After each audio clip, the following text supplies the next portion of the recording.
I'd pass through these fields that, man, they seem so endless and boring when you're in a car and you just can't wait to get through them.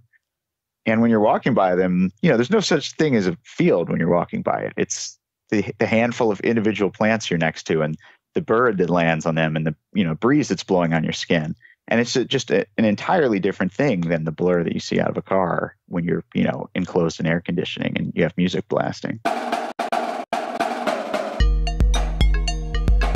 Welcome to Deviate with Rolf Potts, where I talk with experts, public figures, and interesting people about fascinating topics that meander off topic. Today I talk to the guy who's featured in this documentary film. For me, there's a big difference between reading about a place in a book and being there in person. What it feels to stand in front of it, to touch it, to discover something about it. All of a sudden, it comes alive to me. That's Matt Green from The World Before Your Feet, a film directed by Jeremy Workman and executive produced by actor Jesse Eisenberg. It documents Matt's attempt to walk down every street in New York City, a project that has spanned more than 6 years and 9,000 miles of urban walking. Now, as you may know, if you've been listening to my podcast this season, walking has become a travel fixation for me of late, and I plan to do a lot more walking-oriented travel in the near future. Years ago, I read a book called The Journey Home by Edward Abbey, who's one of my favorite outdoor writers, and he wrote that, quote, "Walking stretches time and prolongs life. It makes the world much bigger and therefore more interesting. You have time to observe the details," end quote. This principle has really been borne out by Matt Green's walking experiment in New York City and points beyond, and I really enjoyed talking to him.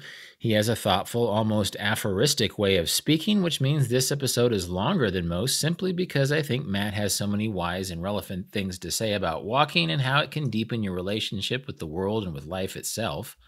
Matt talks about how walking can be a strategy for focusing on exactly where you are rather than where you're headed. He talks about how walking through a city like New York differs from and is somewhat similar to walking across America, something he's also done. We talk about how deciding to walk down every street in a city like New York frees you from the tyranny of recommendations and top 10 lists and allows you to see the city in a new kind of way. This episode is brought to you, as usual, by AirTrex, which for almost 30 years now has specialized in round-the-world and multi-stop itineraries for vagabonding journeys. Check out their trip planning tools at airtrex.com and see how you can save money for your dream trip. But for now, please listen in as Matt Green and I talk about how slowing down and experiencing places at a walking pace has a way of deepening what you can get out of the experience of travel. What you've been doing, which is walking every street in New York City, is sort of an inversion of the usual travel approach, which you go to a city and people tell you exactly where to go. They narrow things down to a short list of attractions, and this is such a normal way of approaching cities that we don't even think about it. We ask for people's short list of advice, whereas you literally have been walking every street in the city of New York. And this is actually something I did once. I was when I was researching a book about souvenirs, I walked every street in the 5th arrondissement of Paris, and it was a really interesting experiment just because it was a neighborhood I thought I knew well, but it turns out I didn't. And so I'm going to ask you a question that, I don't know, maybe you're tired of hearing it, but why? Why walk every street in the city of New York? Well, I mean, I think you just hit the nail on the head there.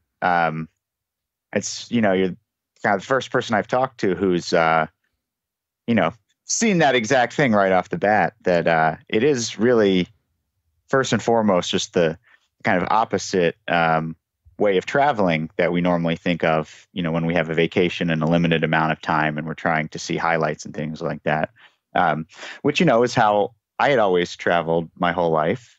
But then after I moved to New York, which was in 2005, and I'd started exploring the city over the next couple years, I heard about a couple people who had walked every block of Manhattan.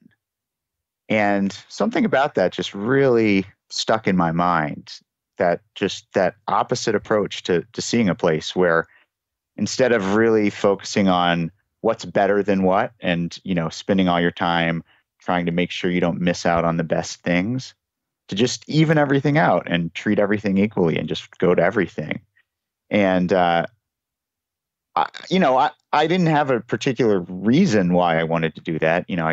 I don't think there's like a particular theory of why it's better or anything, but just something about the concept really grabbed me. And I have found over the years that there's a really wonderful effect of it, which is that it just takes away this obsession with what's the best, and is this place where I am right now the best?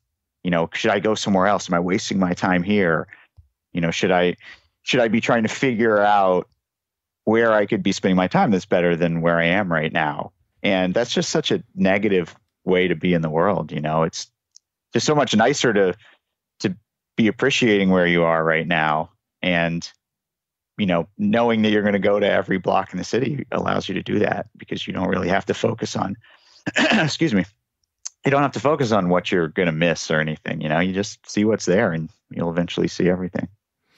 Now, when you were planning this, did you talk to some of these people who had been to everywhere in Manhattan? Was there any anxiety or am I crazy to be doing this? Or did you just throw open the door one day and start walking?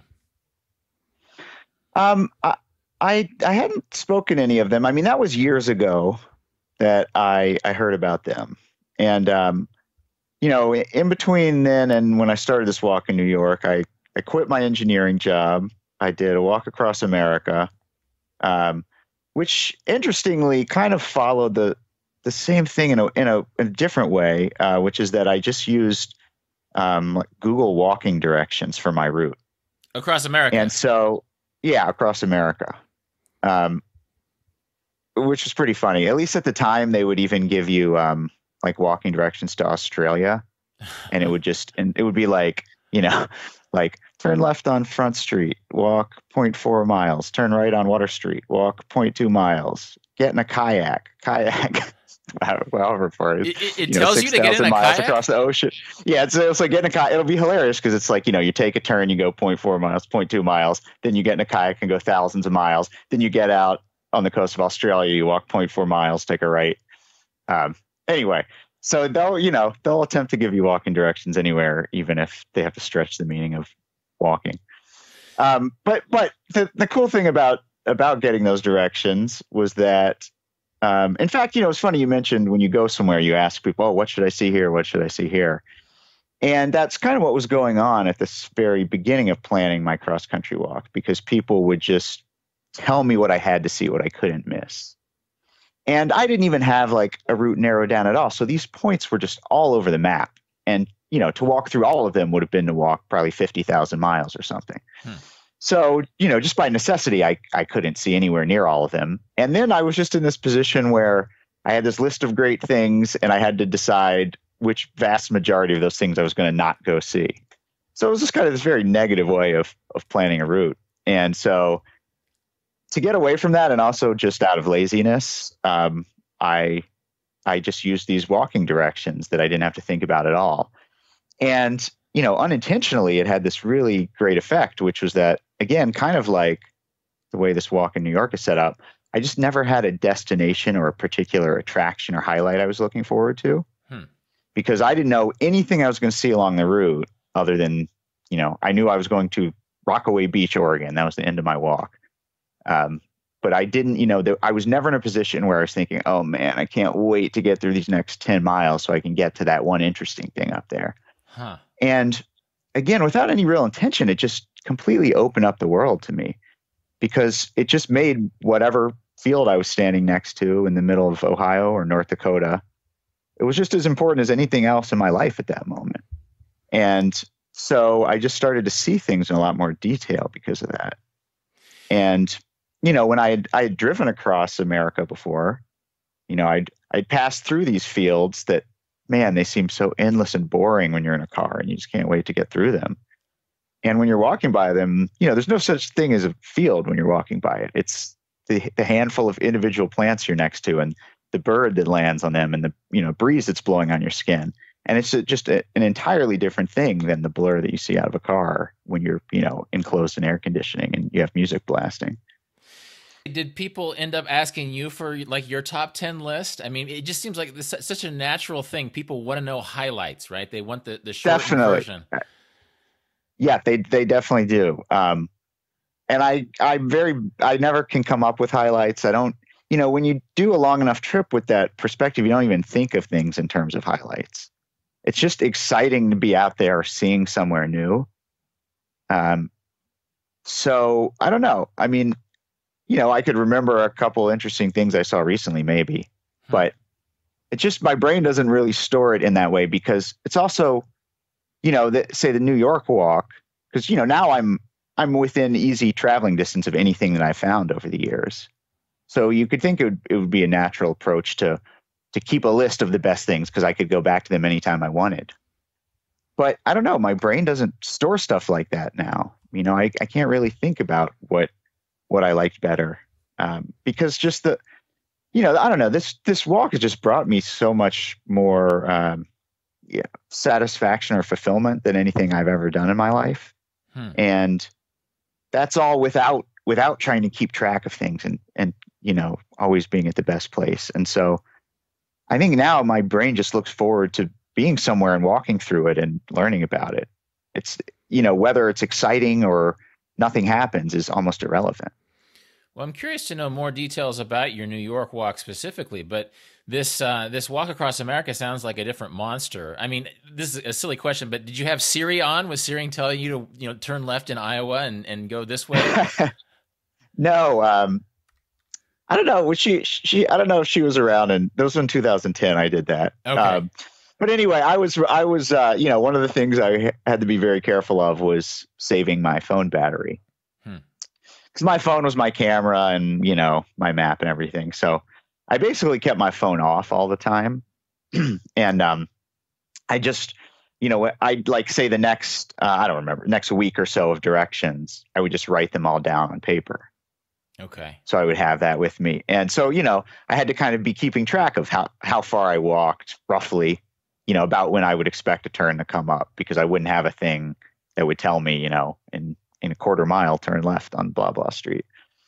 So, I would turn the phone on sometimes if I wasn't sure, I thought I missed a turn, I could turn it on and check, but generally it's just off to save the battery.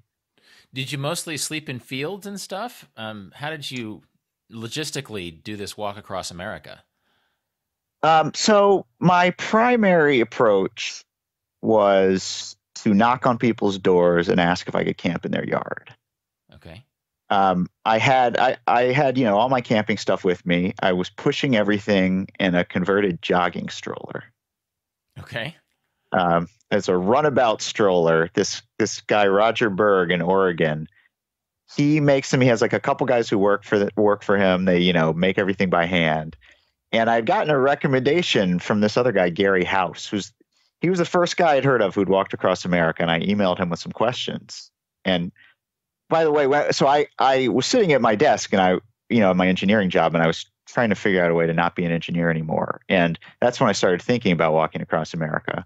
And so, I just went to the internet and searched, can you walk across America? Because, I didn't know, are there enough safe roads that connect or whatever to get you there? I really had no idea how it would work. And, I found this guy, Gary House, who had done it a couple times, and he'd walked across other countries too. And I think that was the moment, just like kind of when I found out that some people had walked every block of Manhattan, that something clicked in my head there. Same thing with when I found out this guy had done it. I think deep down, I just knew I was going to do it myself one day. And so I emailed him with some questions.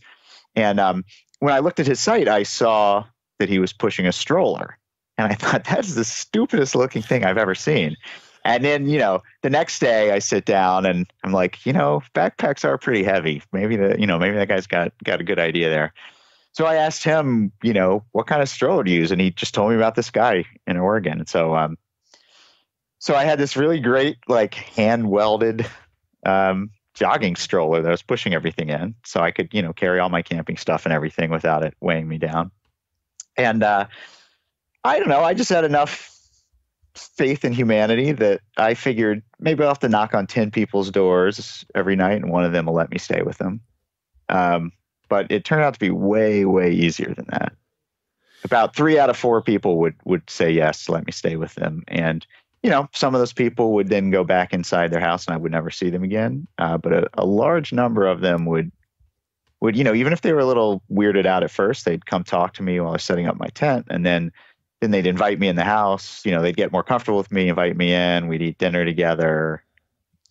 Somehow they would sense that I needed a shower. I don't know how they knew that, but they'd let me take a shower or do my laundry. I think I went to one laundromat on the entire walk, and everything else was just taken care of by the people I stayed with. Have you read Cannery Row by John Steinbeck? Wow, that's funny you mentioned that. It's still up on my website. There's a U.S. walk component of my website, and I had a little info section about what I'm doing, what I'm carrying, blah blah blah, and there's just a big quote from Cannery Row there. The only literary quote mentioned in any place. Yeah, the thing about Doc walking across the country. Okay, yeah. No, that's exactly what I thought about, because I know that Doc, at first he says, yeah, I'm walking across the country, and like all the hosts will hide their chickens and their daughters. And then he says, right. yeah, I'm trying to win a barroom bet. And everybody's here, well, come on in, did you get any of that vibe, or were most people just sort of curious about Not at all. Okay. No, I didn't at all. And that makes me think that Steinbeck was writing that out of ignorance, for sure.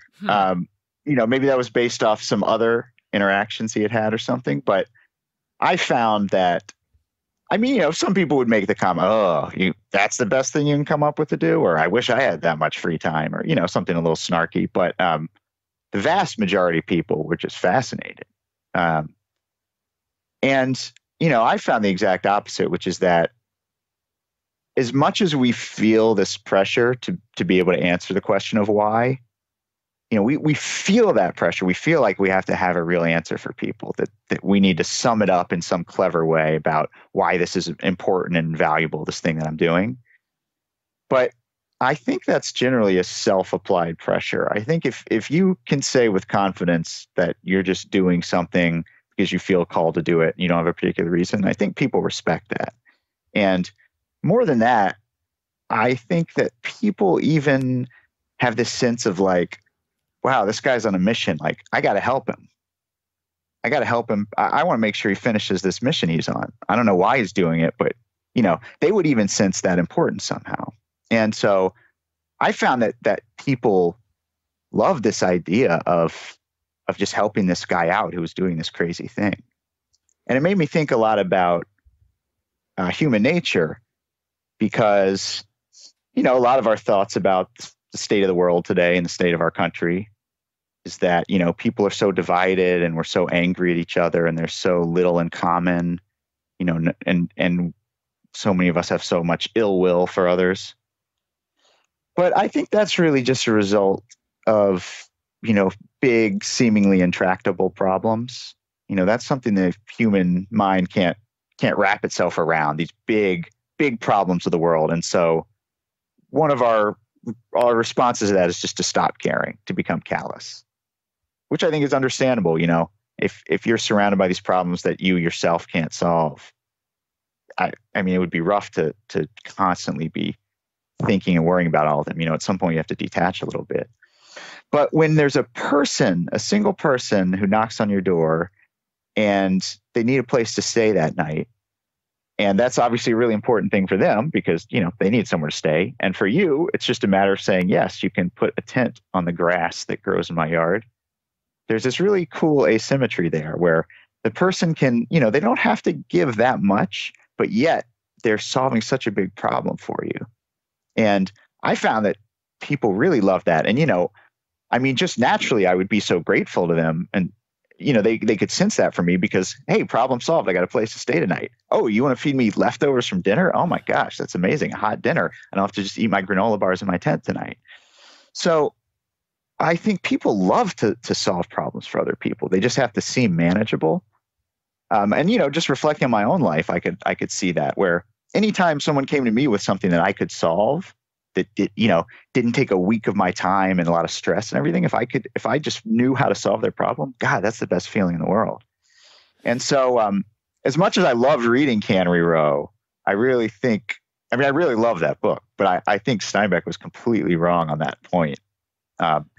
About, for those listening who aren't familiar with it, it's just about this character Doc who, one day in his past, he was feeling anxious. I think he broken up with a girlfriend or something, some kind of love problems. And, he just throws on a backpack and started walking across somewhere it's in the like Midwest, wasn't he? Yeah, somewhere across the Midwest. Like Kentucky to Florida or something like that. Maybe Indiana. Yeah, that sounds right. Yeah. And he just found that, if he told people that he didn't have a reason for walking, they would look at him really weird and be suspicious of him. And so he eventually just decides he's going to tell people what he lost a bet. He's doing it because of a bet. And then they could accept that because they could wrap their heads around it. But I just didn't find that was the case at all. I think if you tell people you don't have a reason for what you're doing and you yourself are insecure about that fact, that comes through and maybe people become suspicious then. But if you are secure in the fact that you don't have a reason for what you're doing, I think that's kind of contagious and people buy into it. Well, I think Steinbeck's friend, Ed Ricketts, who's the bassist for Doc in the book, did a walk like that in real life. And I suspect that if it was closer to the hobo era, to the Great Depression, maybe people were more reflexively suspicious of that sort of thing. It could be. I did find that I just found over the years of traveling in general, and I'd be interested to hear your take on this also, is that you start to realize how much of your perception of the world is solely contained within your own head. Like two people could have the exact same experience and come away with a completely different lesson from that. There's in fact another great, another great Steinbeck passage in East of Eden that I always think of related to this. Have you ever read that? I haven't read East of Eden. I've seen the James Dean movie. I've read most all of Steinbeck. I really like him, but I haven't read East of Eden. I hadn't read it for the longest time, even though I also really liked him. And then a friend, we kind of made each other read a book of our choosing, and he made me read East of Eden. It was very long, but it was an excellent book. And anyway, there's a part that really stuck out to me, which again, it was a while ago and I'll butcher it. But basically, there's a Chinese character who I think he works for like a white family in California, and he speaks in this kind of pidgin English. And I think you find out at some point in the book that like he can speak perfectly fluent English, but when he tries to do that, the like white family doesn't understand him. And it's kind of, I think it's a little bit of a metaphor, but basically Steinbeck presents it as this idea that sometimes if you're not presented with what you're already expecting, you don't understand what's happening. You don't perceive it correctly. And so I've just found that, because traveling for me is all about just destroying stereotypes and narratives about people and places. Mm-hmm. If you go somewhere for a week and someone's who lives there or who's been there a lot, they tell you, oh, don't go to this neighborhood. Watch out for this kind of person. If you just go there for a week, any experience you have, you can kind of fit into that narrative. So you're going to have a relatively few experiences. Your brain just naturally ignores the ones that, conflict with it. And anything that reaffirms that idea is really appealing. When that happens, I think we all know that feeling of like, yep, I knew it. Yep, that's exactly what I thought would happen. That kind of almost self-satisfied kind of feeling. And I think that's just, what's that called, like confirmation bias or something. Our brains are just kind of tend to fit information into our expectations. And once you break beyond that kind of short-term travel, you start to have just so many experiences that they start. If you finally kind of realize, like, oh, that thing I believe just really isn't true. I've now had enough things contradicting it that I can't just put them under the bed and pretend they're not there anymore. And so, yeah, I don't know. I mean, if Ed Ricketts had gone on a walk for a couple weeks and people thought he was weird, I mean, yeah, maybe it was the era he did it in, or maybe it was his own weird personality, or maybe he just, expected that from the beginning and kind of, that's how he interpreted things. I'm sure this takes hold in New York, where you're going to neighborhoods that people tell you to stay away from, but I'm from Kansas, which is middle of the country. And then also invariably people from New York, I love New York, but New Yorkers will say, oh, Kansas, there's a lot of Republicans there. And it's like, I literally will be in Kansas for months and not talk about politics at all. You know, there's this notion, I guess there's shorthand by which we understand all these places, be it a neighborhood 5 blocks away or be it a state in the middle of the country. So it feels like the walking and talking is a good way of peeling back these shorthand assumptions that we have about places. So true. Yeah. I mean, I you know, again, kind of what you said just really resonates with my experience because, you know, I started my cross country walk in New York where I'd been living. And so the main concern people would have for my safety in terms of like other people was that, you know, I'd be in Montana and I'd trespass on somebody's ranch and they'd shoot me. You know, they're like, yeah, like those people out there, you know, they have so many guns, they're nuts, you know, they're crazy. What are you going to do? And so, you know, I walk across the country and of course nothing like that happens. One thing I was going to say before is, you know, I was asking permission to be on people's yards. That was my main approach. But there were times specifically in Montana and other parts out west where there just were no houses around. I couldn't knock on a door. So I was just, you know, I had to sleep on private land. It was somebody's cow pasture. And you know, I mean, I had no problems with that, of course. And it even hit me like, you know, say this is your land and you go driving by it and you see a tent there. Like, are you going to go see who's in this tent? Or are you going to like wait until the next day and just hope they're gone? You know, who knows what kind of nut is in there? Like, why would you even try to confront them? All they're doing is sleeping on your, you know, one fraction of your many acres. And so that also just, you know, sometimes we really don't put ourselves in the other person's shoes and we don't think about things from how a normal person would approach that. But anyway, so I, you know, go across the whole country and have no problems with anyone in the middle of the country. And the funny thing was all these people in the middle of the country, they'd be like, wait, you're from New York? Like you walk there and you don't get shot? I thought everyone gets shot there. And so that's when I realized, yeah, we all have these idiotic shorthand notions. And the thing that's really idiotic is how strongly we believe them, given that we have almost no experience. Yeah. And a lot of times it's just, you know, you just believe the so-called expert and you take that narrative of theirs and adopt it as if you lived it yourself, you know, for your whole life. We believe it so firmly. I mean, I do it myself all the time. And you almost aren't aware you're doing it until you finally have enough experience to realize, oh, that thing was just not true about these people. And, you know, New York being a city of so many different kinds of people, I mean, such a diverse place. It's just one day after another is another stereotype, you know, crumbling into the dust. I want to get to the New York trip in particular because, I mean, I feel like we could talk about walking across America for 3 hours, but you didn't actually weren't involved in a film about walking across America. Right, true. But I'm curious to know, like, walking across America is no small feat. And you know, to use another nice one. To use it, oh right, no small feat. Right. To use another phrase that wasn't used a few years ago, like it's a sort of a bucket list thing. It's a sort of thing that somebody would walk across America and then feel good about it and then cross it off their list. Yet you walked across America and then you went back to New York and you kept walking. What was the connection between these two walking journeys?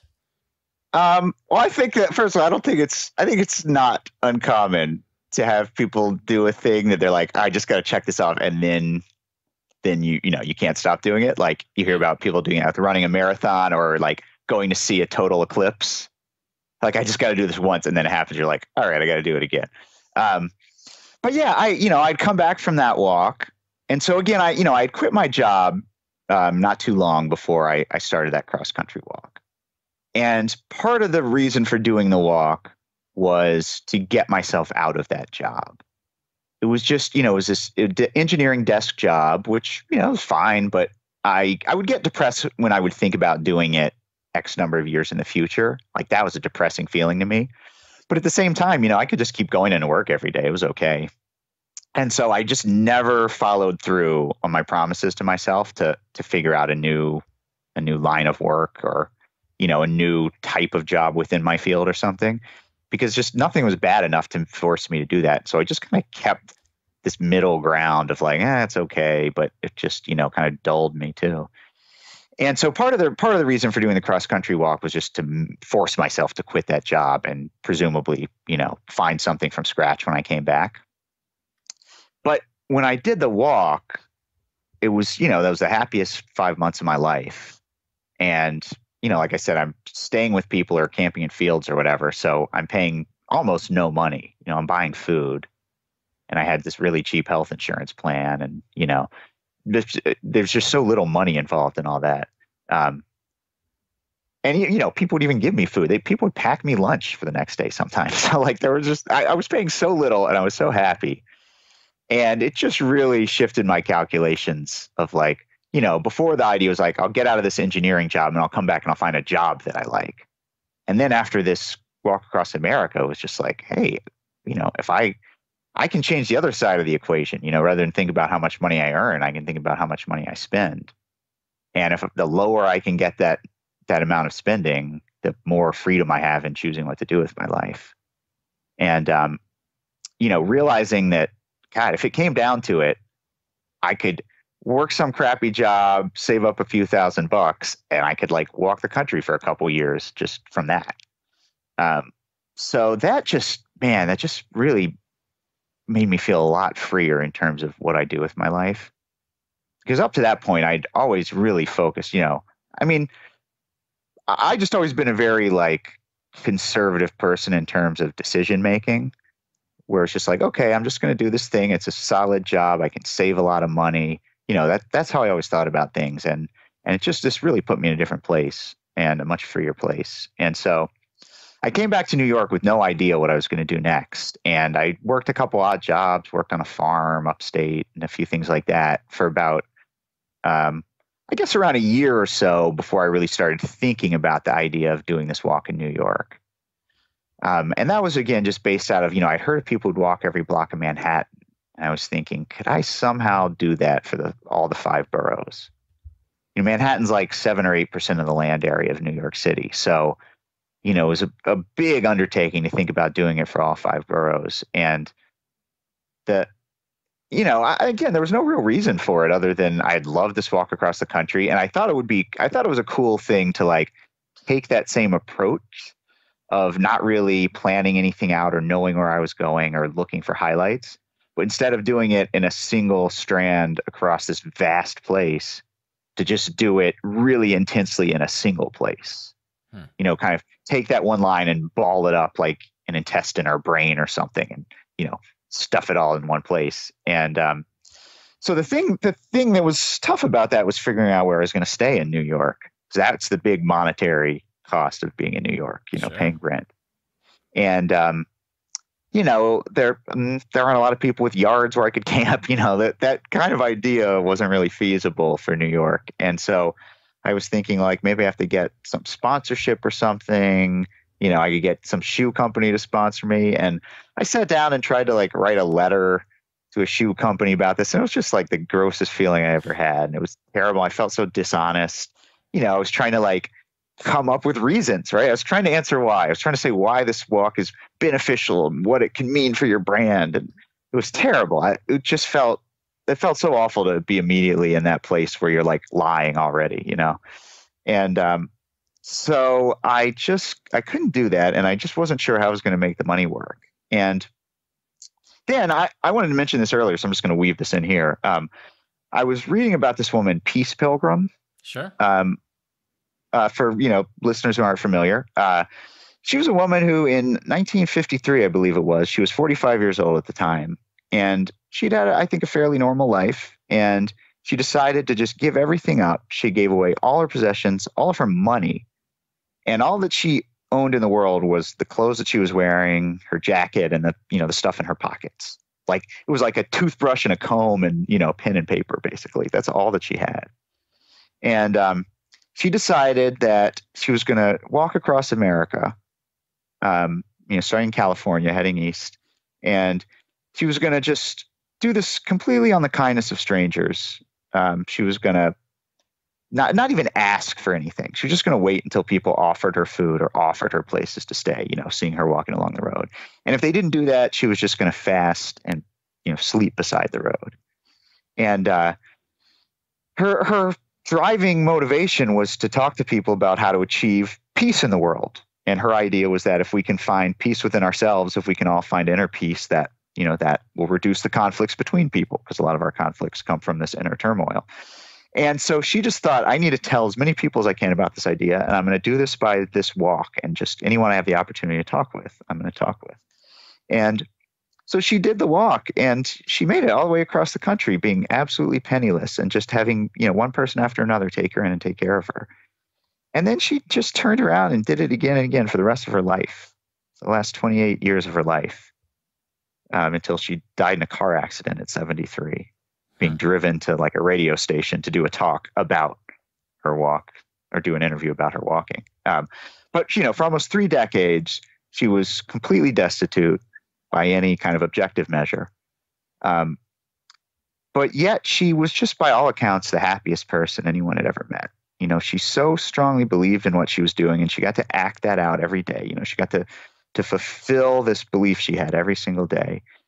And I would even remember hearing about her, like she'd go into these like morning shows on the radio station where and they're trying to make jokes about everything. They're trying to make fun of everybody. And they'd have this like hippy dippy lady in thinking like, oh man, our listeners are going to get a good laugh when we just mock her relentlessly. And she just turned out to be invincible because there was no cracks in her facade. There was no weakness or no lack of confidence, because she so fully believed in every aspect of everything she was doing that any kind of question they could ask to kind of, probe inside and find something they could make fun of, they just couldn't, because she believed in everything she was doing, and she would answer every question generously and genuinely and just with an open heart. And she just win everybody over, no matter how skeptical or dopey they thought she was at first. And that just really stuck with me, that she had just redefined this idea of wealth. We think of wealth as being the money that you can have to buy yourself well-being, but at its core, it is well-being. That's what wealth is. And she had realized that for her, well-being had nothing to do with money at all. It had to do with this connection with people and the sense of purpose. And anyway, someone had told me about her after I finished my US walk. So I was reading about her, and I was thinking about trying to do this walk in New York. And at some point I just realized, all right, I'm just not going to have a place to stay. I've got enough friends I met through this walking group that I used to lead. I bet they'll let me sleep on their couches. I could string together enough of those to do this thing. And I'm just not going to worry about having the place to stay, about having the money for that. And that was the last kind of piece to fall into place. And once that clicked, then I was like, all right, I can do this New York walk now. And, I don't know, a couple months after I'd had that realization, I was starting the walk. Well, one thing I'm curious about before we get too much into New York walk, which is fascinating in and of itself, is why walking? Of all the things you could have done when you realized you didn't really want to be a desk engineer anymore, I mean, you could have visited all the minor league baseball parks in America, or gone to I'd already done that. Okay. No, just kidding. Just kidding. Well, I mean, there's a long list of what you can do to sort of transition out of a job. I mean, you could go to every place where pot is legal and smoke weed in the U.S. I mean, why walking? There must be some sort of idealism. Or did you walk your way into sort of this sensibility of walking, or was walking something that you were always attracted to as a person? Well, first of all, I don't think pot was legal anywhere in 2009 or 10. So okay, unfortunately, that was enough. But am I right? I don't think it was still after that. Maybe medical in California, but that's not my area of expertise. True. Yeah. I don't know anything about it either. But yeah, I guess thinking about the question that way kind of puts you in the frame of mind of like being in this place where you're thinking, okay, I want to do something other than this job. Let me figure out what the best thing would be. But that wasn't the place I was in. I was just in a place of, oh, here's a thing I want to do, so I'm going to do it. So I wasn't thinking about it in relation to other things or what would be better, what would be a better choice. It was just the thing that I wanted to do. And I don't know why. I mean, other than that, I had walked a lot before, and I had learned that I loved it. My parents are really big walkers. They go walking every morning. They have for years and years and years, all through my childhood. They're out there every morning going for a walk. And especially when I finished college, I first lived in Washington, D.C. for a year, and I was working as an engineer there before I came to New York. And one of my other plans to not be an engineer was to become a stand-up comedian. And so I started doing a lot of open mics that year I lived in D.C. And I actually lived just across the river in Arlington, Virginia, and I was right by the Key Bridge going into D.C. And so I was often about 3 or 4 miles away from wherever the open mic I was doing was in DC. And so just to kind of really just to clear my head and give myself a chance to kind of go over my routine, I finish work for the day, I come home, and it just gives me some time to kind of clear my thoughts and just practice. I would just walk there. So I really started doing that, not out of a sense of I love walking, but just as a way to use the time I'm taking to get to that place productively. But, inevitably, I wouldn't, it was kind of like the cross country walk in that I wasn't taking this route because there was something exciting to see on the way. It was just the most direct way to get to wherever I was going. I started to realize how many incredible things I was seeing on these random streets. In DC or in DC? Yeah. Okay. Mm-hmm, in DC. I specifically remember seeing, it was like one night, I was probably more attentive when I was walking back from the shows, which I would just do that anyway, I guess. That wasn't even productive at that point. I had to get to work the next day, and it would have been faster just to take the metro home. But I would just walk home too. And I would probably be looking around a little bit more then because I wasn't, focused on practicing my routine. And I remember just, one night passing by I'm pretty sure it was the Albanian embassy or the consulate or whatever they're called in DC. And it was just this really beautiful building. And probably was like the light of a street lamp was shining on some detail of the building, maybe like the 2-headed eagle that's like the country seal or something. And maybe, I don't know, some kind of wooden carving or something I feel like was part of it. Anyway, whatever it was, like, it just struck me like, wow. And, in some ways this is like the center of the Albanian presence in America, in some way that's centered right here where I'm just walking by right now and there's nobody else out on the street. Like, it seems like the most insignificant place. And that was just a reminder that like every place is significant to somebody, it's the center of somebody's life, if not a whole group of people. And so something about that experience or those experiences of walking around DC really made me start thinking about things in a little different way about, it's not just about, have you been to this great place? Have you been to this great place? But just about this connection, this chain of places that you see when you're walking, the way one place goes to the next, goes to the next, goes to the next. And that's a relationship they have and a connection they have. And that you get to connect into that. And it's different than just isolated highlights. And so that was definitely a kind of formative thing for me, without a doubt. And then I came to New York and, I certainly have those other kind of, that kind of travel you were talking about. I mean, a friend and I, visited every subway station, like in a single ride over 24 hours, went through every subway station. I have this life goal of using the bathroom in every Capitol building in America, which I've been slowly ticking off since 2002. So I certainly appreciate those things too in their own way. But also when I came to New York, I just, a lot of it for me actually is about looking at a map and seeing especially far-flung corners of the map and just wondering what are things like out there. I had a friend after I finished college, a friend and I took this big road trip from Virginia where we went to college up to the Arctic Ocean in Alaska, up to Prudhoe Bay. Mm-hmm. And that whole trip was driven by these mystical place names in Canada that we'd seen on maps growing up.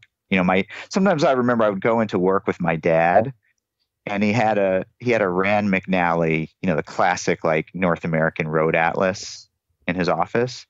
For some reason, I was just drawn to these maps of Canada and these places like, Moose Jaw and Medicine Hat.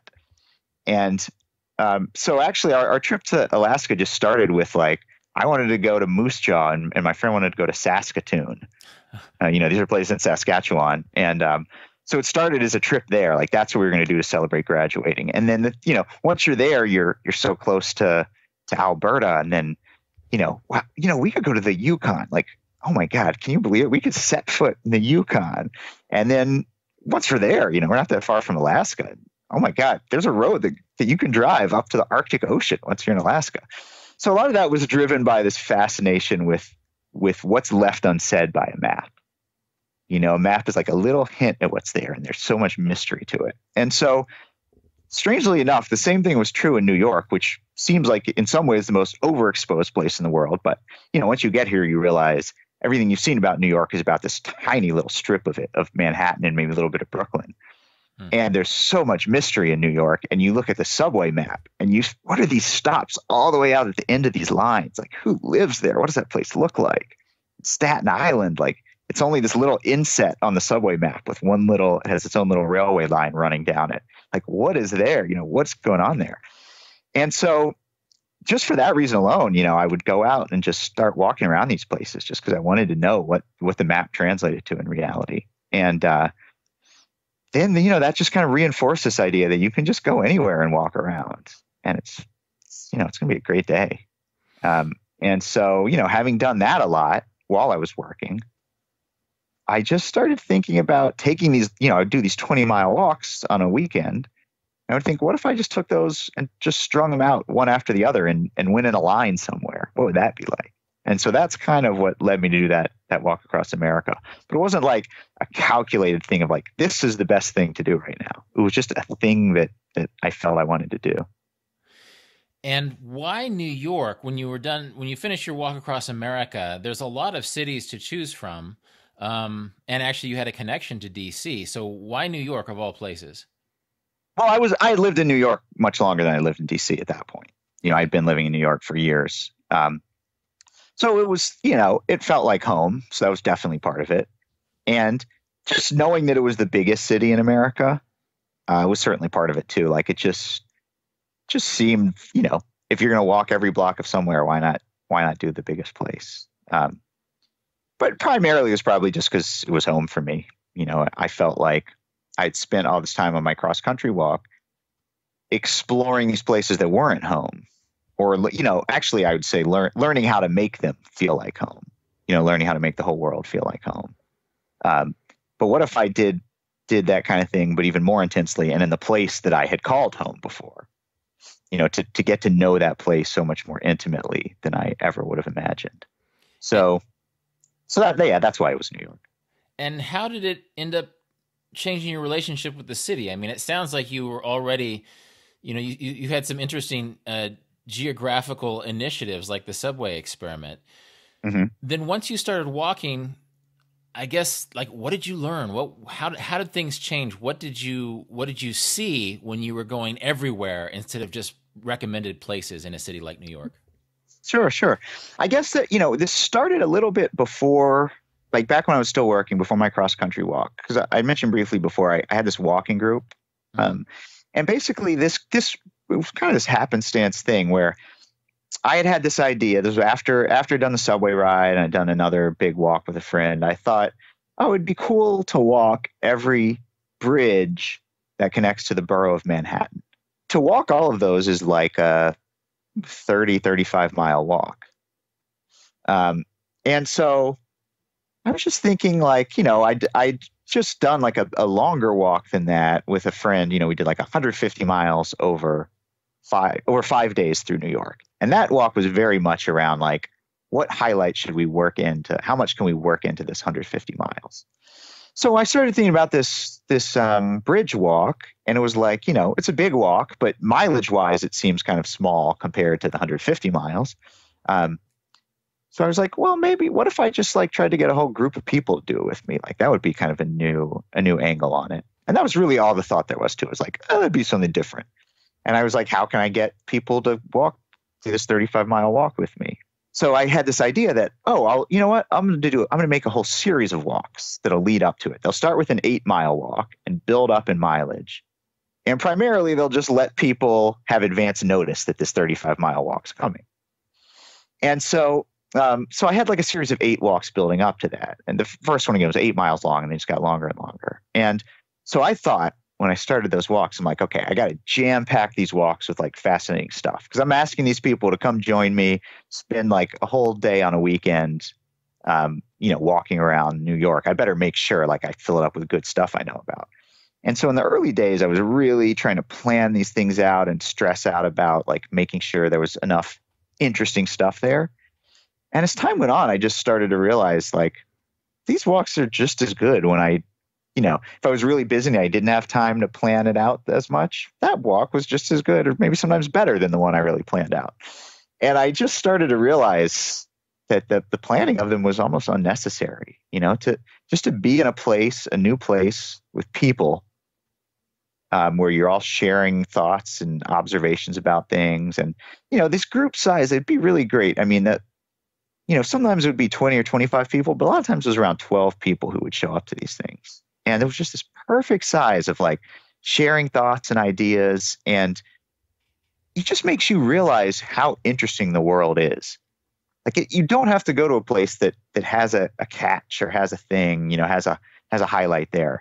Just if you're in a place with curious people, that place is interesting.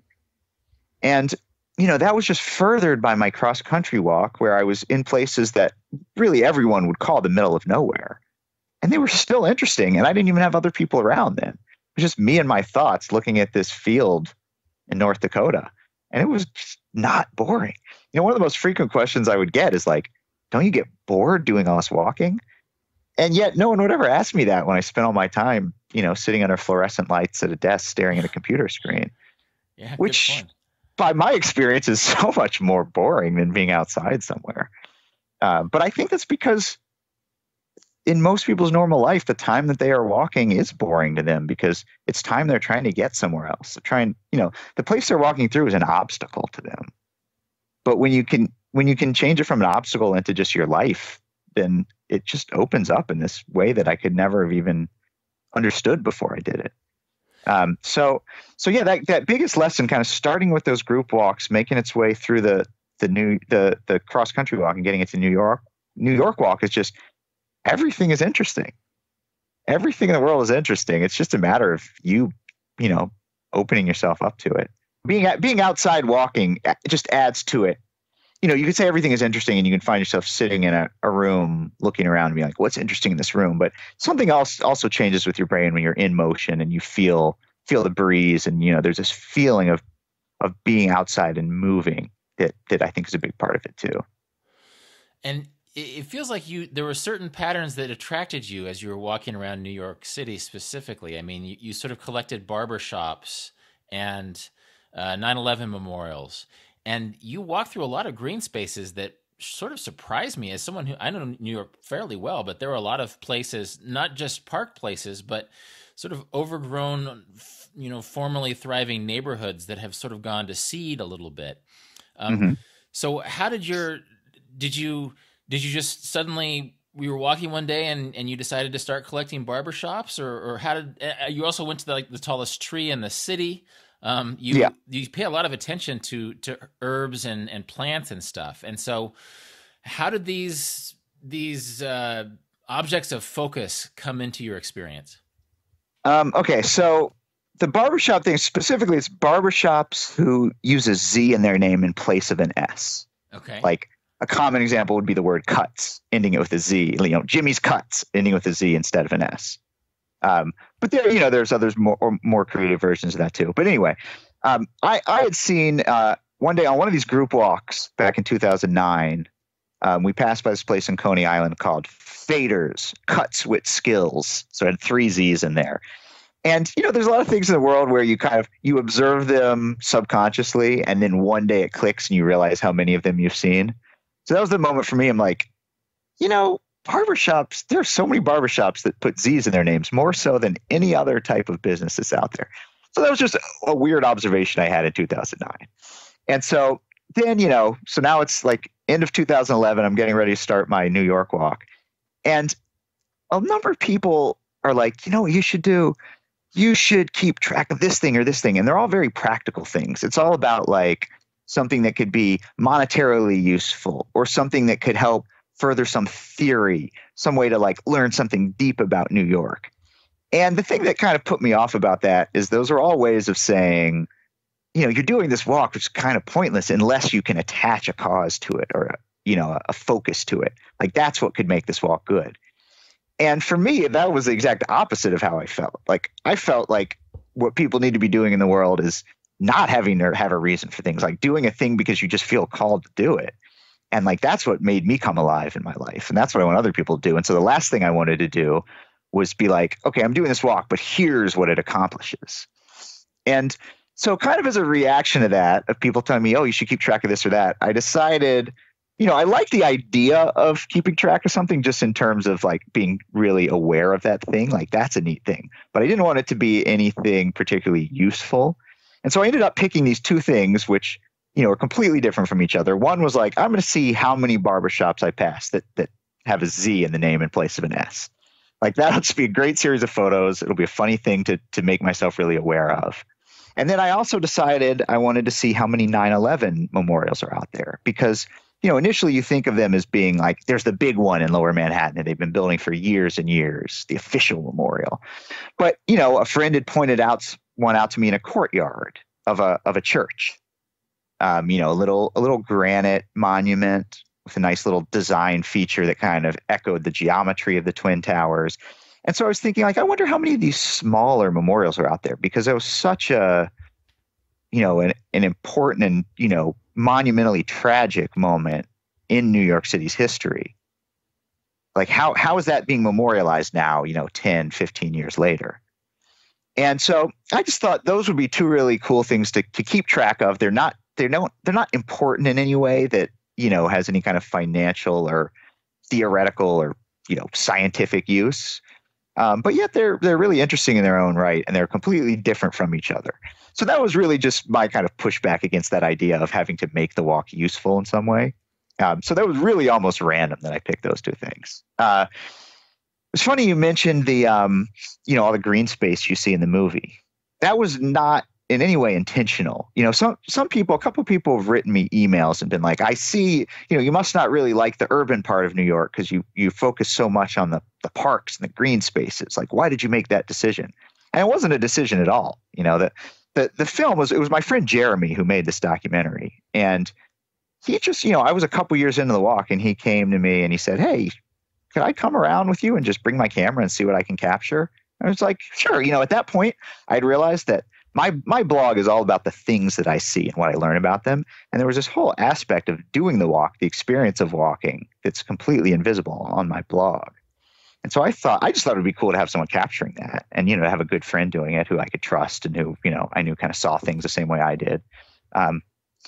So he would just come out with me periodically on and off, and he ended up doing it for like 3.5 years. And so he had so much footage. He had 600 hours of footage, and it was from this, just total vast coverage of all of New York City. And so what you see in the movie is just a reflection of what's in New York. So the surprisingly large amount of green space you see in the movie is, if anything, it might be underrepresentation of what's in New York. In answering one of these emails, I decided just to look up the statistics. This person was especially saying, like, why didn't you include more of the important stuff of Manhattan in the movie? And, for me, again, it's not about what's important. It's just about where the blocks are. And so I looked it up, and Manhattan is like somewhere between 7 and 8% of the land area of New York City. So it's a pretty small, I spend a pretty small amount of my time there. I mean, it's relatively more densely packed with streets. So I guess I spent a little more time there relatively because there are more streets per square mile. But in terms of square mileage, it's a tiny portion of New York City. And to put that in comparison to the amount of green space, the acreage of city parks alone, because there's a lot of state park and national park, national recreational area acreage in New York City. But just the city parks alone, there's more area of city parks than there is of Manhattan, which I think is kind of a mind-blowing thing to a lot of people, because all you see of New York is Manhattan. If you live somewhere else and you've never been to New York, that's what you see on TV, the skyscrapers, the taxi cabs. Maybe you think about Central Park maybe, but like you think of New York as primarily a concrete place.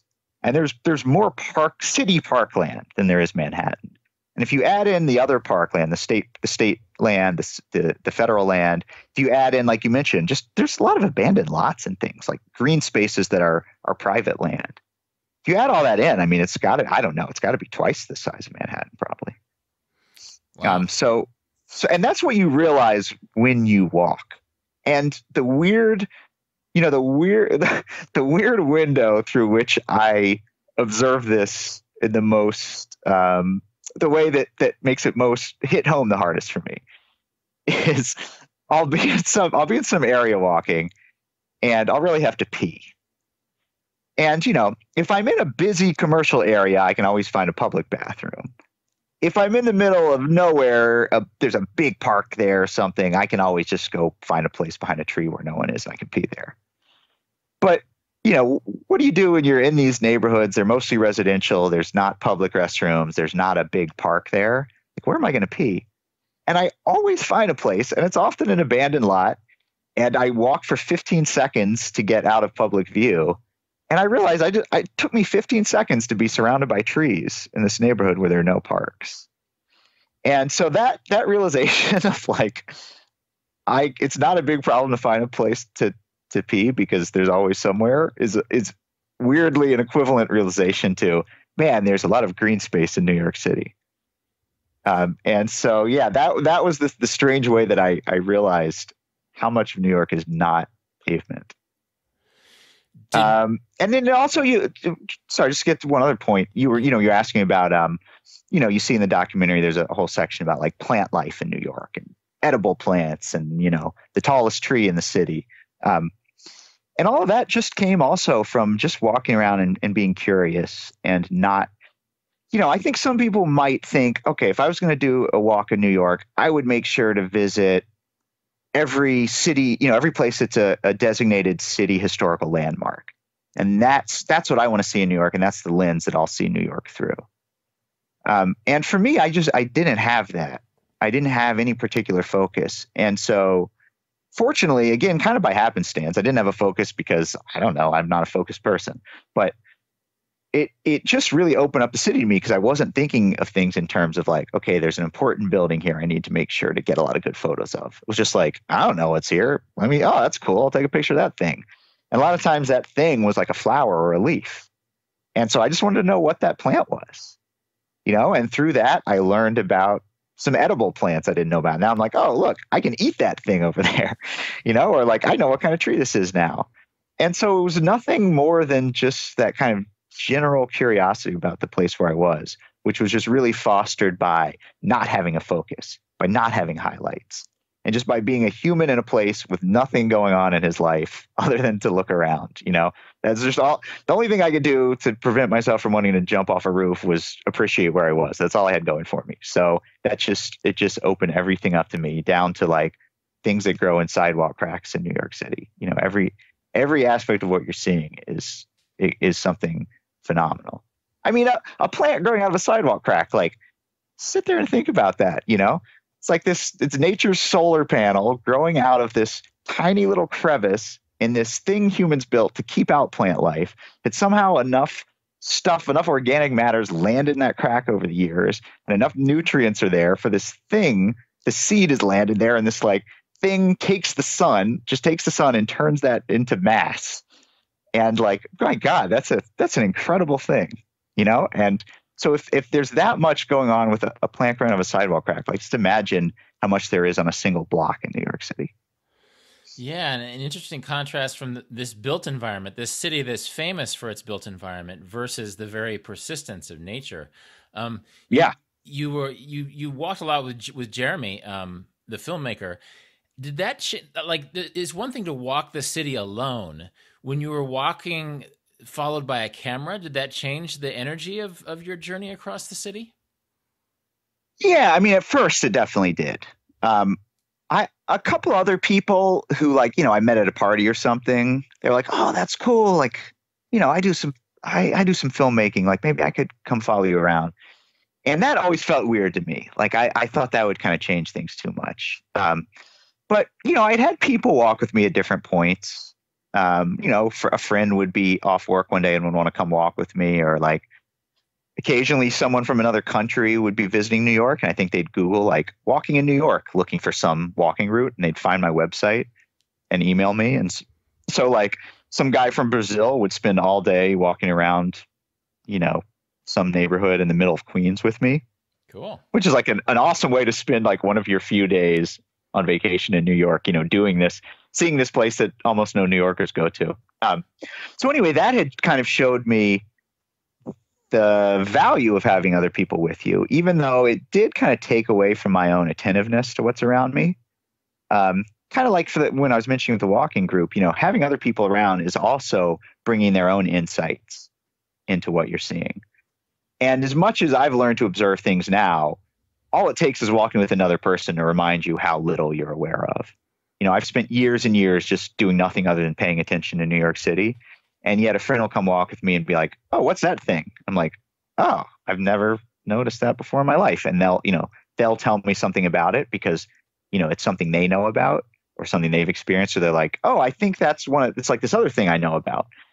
And it reminds you of how much bigger even a single block is than anything you could contain in your own brain. And so, there's a real value to walking in different ways. I didn't want to be really precious about like, I must do my walk in silence and, full focus on everything.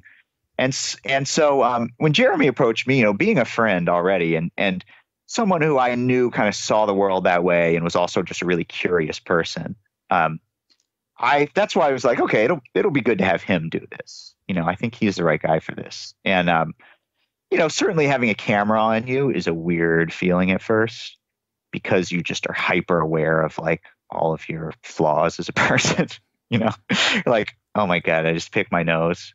Oh, how long have I been walking in this poor posture? Like, my mom always told me to stand up straight, and here I am. Like, this is going to probably be the first scene in this movie. It's just going to be me hunchback, picking my nose, walking down the street.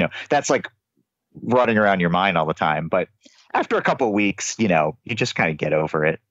It's a nice thing. Jeremy early on, he would start showing me clips from what he had recorded and little rough cuts of scenes he would cut together. And, the first time you see yourself on camera is a horrifying experience. Like, what? That's what I look like? That's what I sound like? Oh my God. Like, is everyone just laughing at me behind my back constantly? I look like such a moron. And then, after you see enough of those, you're like, well, this is obviously what I look like.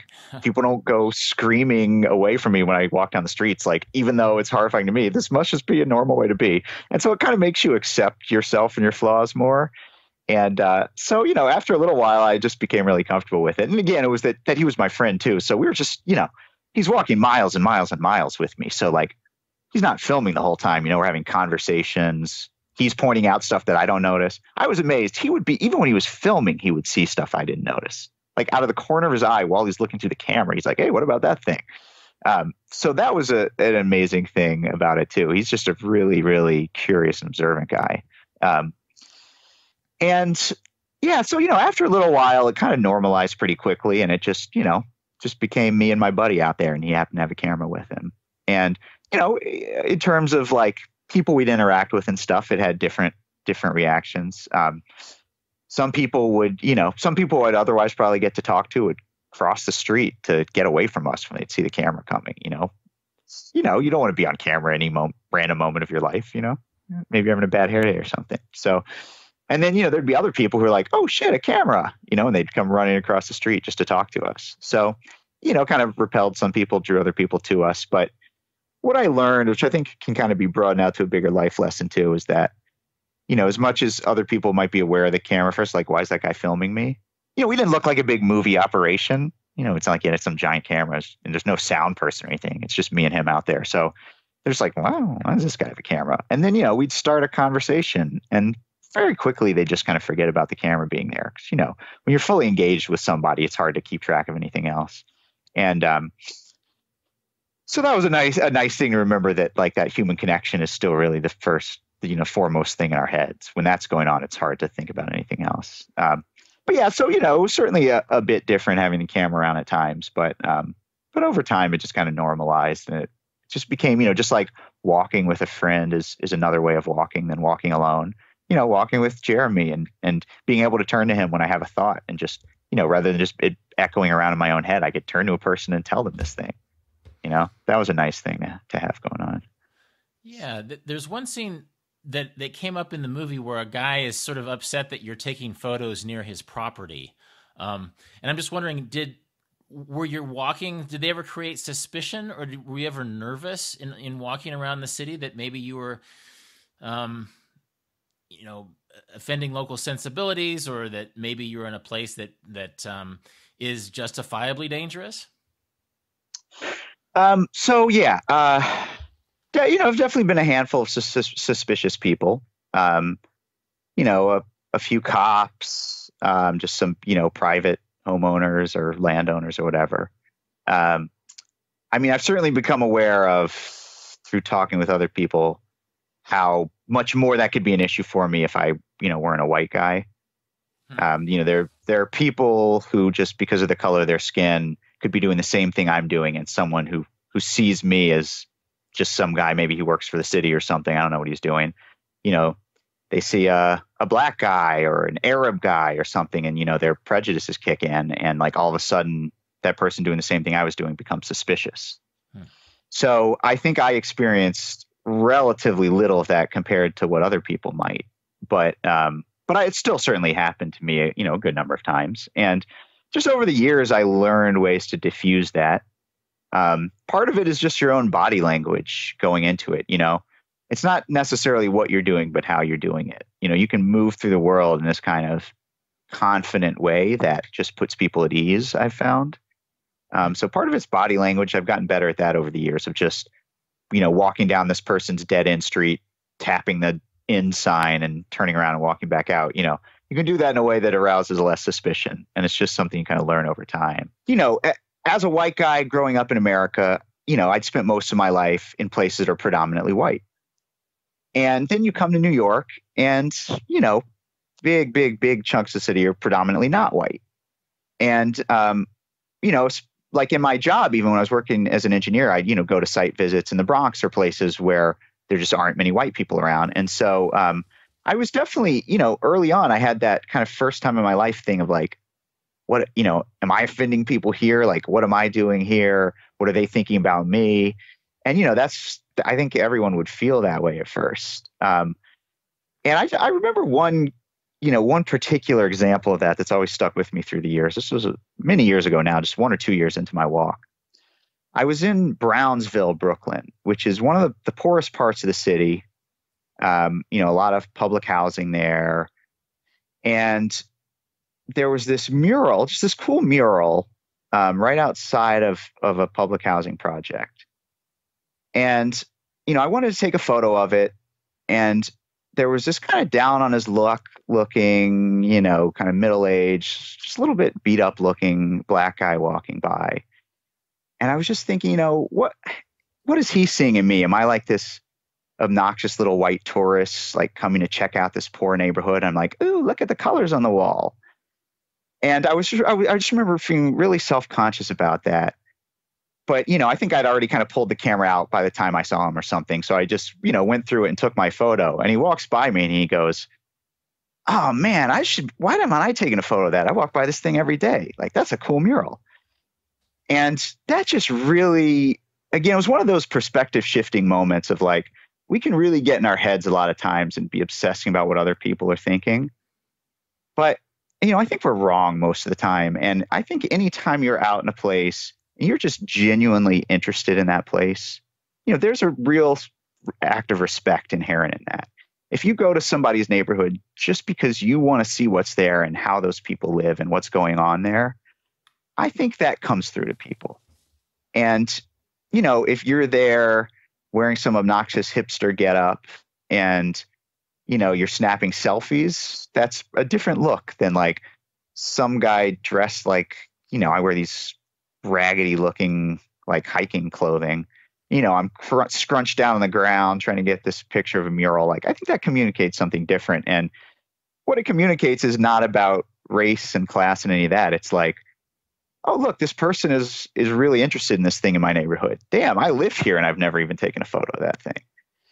And so there've just been enough moments like that shift the perspective. And it's like, people are not thinking about me what I think they're thinking.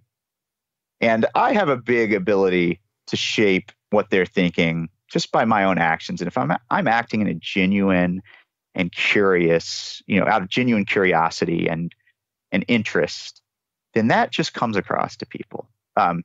Getting back to Peace Pilgrim, I wanted to mention this before and I forgot, tying into this answer and a previous thing when we were talking about Doc. She has this quote that is like something like, the world is a mirror. If you smile at it, it smiles back at you. And at first, that seems like maybe a little bit of a superficial thing to say almost. But when you really think about it, what she's saying is that every interaction you have with another person, half of that interaction is just you. It's what you're putting into that conversation. And so, if you go into a situation expecting people to be suspicious of you or expecting that you're in a dangerous neighborhood, in a way, you draw that out of people, because if you were talking to someone who was suspicious of you, you would not act in a positive way in response to that. You would act negatively. You'd want to get away from them. You'd be looking at them in a nasty way, maybe if they're looking suspicious of you, or you'd become suspicious of them, maybe. And if you go into an interaction with a really positive attitude, that's 50% of that interaction. You've just put positivity into half of that. Now all you need is a little positivity from the other person, and you round up to one. So I've had so many times where I say hi to someone on the sidewalk who'd been looking at me kind of, what's this guy doing here? And I just say hi and smile, and like, boom, the facade's gone, and like the nicest smile comes across their face. But if I didn't have that positive attitude at first, all I would have seen was their suspicion. And I would have left that situation thinking, these people are suspicious of me. I had an experience on my cross-country walk, a kind of bigger experience of this difference between perception and reality that's always stuck with me, where I was in Minnesota, and I was walking, and it was getting kind of late in the day, and I thought, okay, this is about the time I start knocking on doors looking for a place to stay. And it was a pretty rural area. There weren't a lot of houses around. So I saw this one house. It had a nice big yard. I always just, I'd go for somewhere with a bigger yard or bigger property just because I didn't want to ask to be setting up my tent like right outside the person's window. So I passed by this house with a big yard. I thought, this is great. I could go set my tent up in the corner of the yard and, not bother them if that's something they're concerned about. So I walk up to the house, and this dog runs down the driveway and is barking at me. So I take some time to pet the dog and make sure the dog's on my side and it's not going to bite me or anything. So, I play with the dog a little bit. Then I keep walking up to the house, and I knock on the door, and nobody comes to the door. And so I'm like, okay, well, they're not home, whatever. And then I notice these two kids looking at me out of the window. So I'm just like, oh, hey, are your parents home? And they shake their heads no. And so I'm like, okay, whatever. So I just keep walking. And their dog now, by the way, is my best friend. So their dog won't leave my side. So I start walking down the road, and this dog's just following me. And I'm, trying to do the be mean thing, go home, trying to get the dog to go back home because I don't want the dog to get lost or get hit by a car or something. He's kind of running out in the traffic with me as I'm walking down the road. And the dog just stays with me. So, all right, whatever. So I walk another mile or so, and I come up to another house, and I go knock on the door there. And this couple, they say, yeah, sure, you can stay here. And I'm like, it looks like it's really going to rain tonight. Is there any way I could maybe sleep in the garage over there? And they're like, oh yeah, we got a cot. We'll pull out a cot for you. We can set up a little bed for you in the garage. Why don't you go get yourself comfortable there, then come in. We're about to have dinner. We're going to have some grilled cheese. I get all set up. I go in. I have dinner with them. I'm like, do you guys know whose dog this is? This dog just following me around. They're like, no, I don't know. So the dog's just running around their yard. I'm inside. They let me take a shower. We have milkshakes. We have grilled cheese. It's a great night. And, I go to bed. The dog's still out there in the yard. I don't know. God damn, what's going on here? So I go to sleep, wake up in the morning. The wife of this couple I stayed with, she even walks the first mile or so with me. It's just her exercise walk for the day. And then she turns around and goes home. Finally, the dog had left. By the way, I was glad to see the dog had left that morning. And I just keep on walking. And, so from my perspective, that was just this night where I met this really nice family. And, that was it. I sent them a postcard. I would send everybody a postcard at the end of my walk saying, thanks for letting me stay with you. I made it. But, that was just one of many nights. And then about a month later, I get an email from the wife of that couple. And she says, hey, just want to tell you a funny story. A day or two after you stayed with us, we went over to our neighbor's farm to go berry picking. And while we were out there picking berries, the neighbor comes over and she says, oh, hey, did you hear about that homeless guy who was walking around? She's like, oh, no, I didn't hear about that. She's like, yeah, it's this guy, he came up to our house, and the kid said he was peering in the windows and he had a big knife. she's like, yeah, well, we came home and the kids told us about that. And we called the cops and the sheriffs were like driving around for hours looking for this guy. And Sherry, that's the woman I stayed with. Sherry was like, oh, you must mean Matt. Yeah, he was walking across America. He stayed with us. You know, we had grilled cheese and milkshakes. And this woman was just so flabbergasted that, like, apparently what had happened was, you know, the parents come home, the kids tell them this story, right, about this homeless guy, like with this knife. I don't even know where the knife thing came from. I had like a little pocket knife, but it wasn't like in my pocket. So that was just a pure fabrication. And I'm like staring in the windows, you know, which I did look in the window because I saw them. So, you know, you can kind of see how kids can take that little nugget of truth and, you know, expand it into something. And anyway, so the parents come home, the kids tell them this. And of course, what else would a parent do? You're terrified, right? You call the police. You're like, oh my God, there's a guy with a knife like staring in our house. And so then they notice, hey, our dog's missing. Oh my God, I bet that homeless guy ate our dog. He was probably so hungry. He must have eaten our dog. And so, you know, the dad stays up all night with his shotgun, just sitting in the living room, just waiting for me to like burst in the house and try to kill them or something.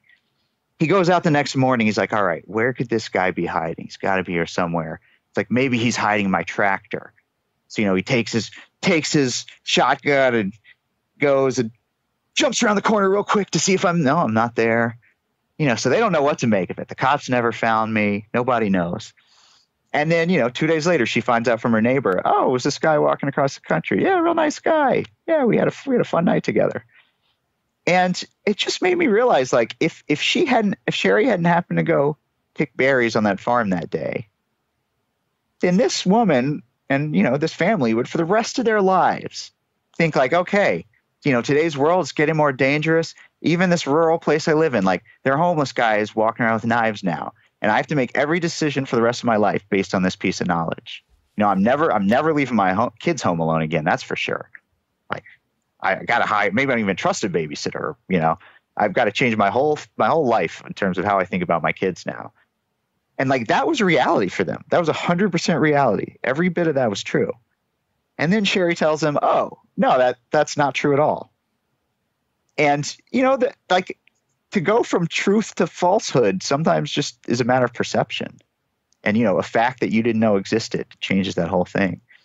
And so that just made me realize, like, we believe things so firmly in this life that are based on nothing or based on something that's not true.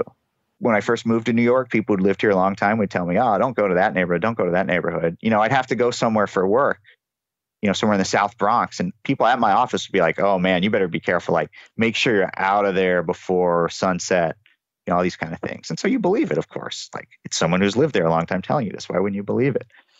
But, you know, you spend enough time out there and you have the realization that seems so incredibly obvious in hindsight, which is that this neighborhood, like all other neighborhoods on planet Earth, is full of people struggling to get by in life, who are trying to make enough money to take care of their family, who are trying to find love, who are just looking to be respected for who they are.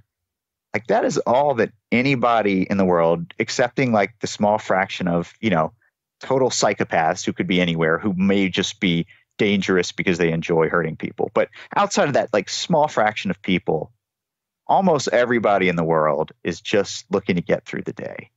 And if you are somebody who's visiting their neighborhood and you're like, what's your story? Like, you know, what's the thing that gets you through this day? Then, like, man, that's a great thing to have happen to you. And sometimes it's even more so when it's somebody who looks like they don't belong in the neighborhood, because you're getting to share your story with somebody different. You know, you're getting to know that somebody in the outside world, outside of your neighborhood even, cares about you.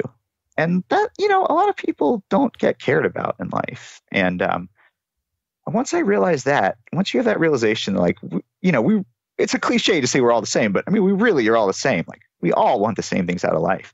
And once you know that, like, it just makes it so easy to interact with people because you understand them. You know, you don't understand every person, what they've been through in life, but in a deep way, you understand what a human is. And then, you know, the things become a lot less dangerous. And again, you know, this a male speaking. I mean, things are different for a woman, I understand, you know.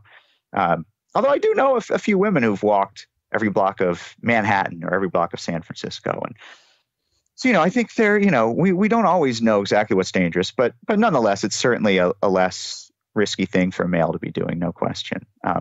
But, all I can speak from is my own perspective. And as this white male doing these things, I've just learned that the world is not as dangerous as we think it is. And by finding a way to be your true self wherever you are, you're just going to bring the best out of everybody else around you who's reacting to what you're putting out there. Is this still an ongoing project, or is it done? Have you achieved every single street and area in New York, or are you still at it? It is still ongoing. I've walked about 9,200 miles now, which is more miles than I thought there would be to walk. And there's a little bit left. I'm more than 95% done. However, there's a second part of this project, which now, at this point takes much more time than the walking, which is the researching of things that I see and writing about them. So that's what my blog is. It's a million photos that I've taken and what I've learned about these things that I took the photos of. And sometimes there's nothing I learned. It's a funny sign and I make a stupid joke about it. But sometimes it's a seemingly innocuous building or car or plant, and I've learned something fascinating about it, or even based off of it, not even about the thing, but it led me to this other thing that I really want to tell people about. And so that's become such an overwhelming part of this that I'm only about halfway done with that. I'm still back in 2015 in terms of what I'm writing about. I'm close to being done with the walking, but I'm not rushing to knock out the last miles because, I won't really feel done at that point anyway. And a lot of what I'm walking now, there are still a handful of full day walks I have to do, where I'm out for 20 miles or something in a certain neighborhood. But a lot of what I have left is little bits and pieces, things that have been built since I walked the neighborhood. Just yesterday, there's a bridge that connects Brooklyn and Queens called the Kosciuszko Bridge, or as New Yorkers like to pronounce it, the Kosciuszko Bridge. But it's a bridge it's an interstate bridge. It's Interstate 278, the Brooklyn Queens Expressway. And so there was never, a bridge that had a pedestrian path on it. But it was just rebuilt. It's actually two twin spans now. And one of them has this very nice wide pedestrian and bike path on it. And it just opened up a couple of weeks ago. So that was, now that's on the to-do list of something I got to go back and do. I'd walked every street around there, but now I got to go back and I got to walk this path. And actually, it's funny, before I knew, the bike path opened, well after the bridge after bridge construction, of course. So once the bridge construction started on this new bridge, it actually shifted the street grid around a little bit in Brooklyn because where the bridge lands in Brooklyn's a little different. So there were new streets as a result of that. And I didn't know that there was going to be a new path. I didn't know there was going to be a bike path on this bridge. So I saw on my map, all of a sudden, this neighborhood I finished now it has a couple new streets. So I don't know, 6 months or a year ago or something, I went back and I walked those new streets. It was just a handful of blocks, probably 3 new blocks. And little do I know, then a few months after that, they're going to open up this pedestrian path across the bridge. Now I got to go back and walk that thing. So a lot of what I'm doing now is traveling to a place to walk a small distance, which is actually cool. It could seem frustrating or something, but it's kind of a neat thing to be going back to these places too. And just do, having a little bit I walk. Sometimes I'll get on a bicycle and, bike to 5 different places over the course of an afternoon and walk, a block or a mile or something in each of them. So that's what a lot of the end of the walk will be. So you're not going to go to Tempe, Arizona next or Boulder, Colorado? Is it going to be iterations of New York, or do you have ambitions that go beyond New York as far as your walk through life go? I don't know. I didn't know I was going to do this walk till a few months beforehand. I finished my cross country walk without any idea what I was going to do next. It was funny when I finished that walk, everyone was like, "Oh, what country are you going to walk across next?" And I finished or getting to the end of this thing, and people are like, "Oh, what city are you going to walk every street of next?" Which is natural. You think that's what that person does. So what are they going to do? Where are they going to do that next? But for me, those things are all just outgrowths of a general, love of walking and just curiosity about the world. And so I don't know. I have no idea what form that'll take next. Is there a Matt Green version of settling down? Or is there going to be an iteration of you walking forever, or is it too soon to say?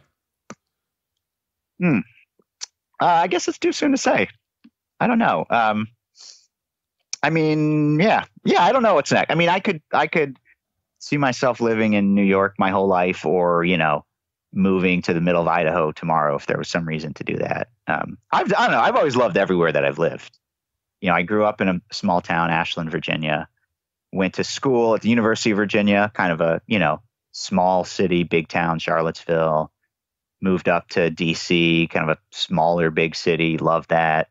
I never really wanted to live in a city, but, just for work and a woman I was dating at the time, we moved to New York together, and I did not really want to go to New York, but ended up obviously loving it here. So I don't know. I think I could live anywhere and it'd be cool. Yeah, so I don't know. Who knows what's next?